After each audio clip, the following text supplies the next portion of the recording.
ಚಿಂತಾಮಣಿ ತಾಲೂಕಿನ ಬಿಂಗಾನಹಳ್ಳಿ ಹೊರವಲಯದಲ್ಲಿರುವ ಶ್ರೀನಿವಾಸ್ ಎಂಬುವವರಿಗೆ ಸೇರಿದ ಜಮೀನಿನಲ್ಲಿ ಟೊಮ್ಯಾಟೊ, ತೊಗರಿ ಸೇರಿದಂತೆ ನಾನಾ ರೀತಿಯ ಬೆಳೆಗಳನ್ನು ಬೆಳೆಯಲಾಗಿದೆ. ಈ ಬೆಳೆಗಳ ನಡುವೆ ಅಲ್ಲಲ್ಲಿ ಗಾಂಜಾ ಗಿಡಗಳನ್ನು ಬೆಳೆಸಿದ್ದಾರೆ.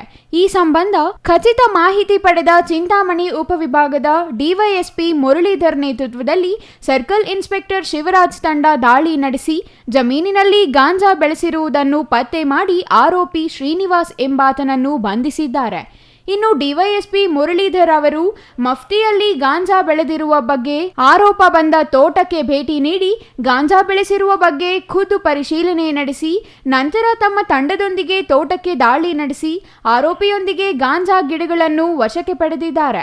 ಈ ವಿಚಾರ ಸಾರ್ವಜನಿಕ ವಲಯದಲ್ಲಿ ಮೆಚ್ಚುಗೆಗೆ ಪಾತ್ರವಾಗಿದೆ.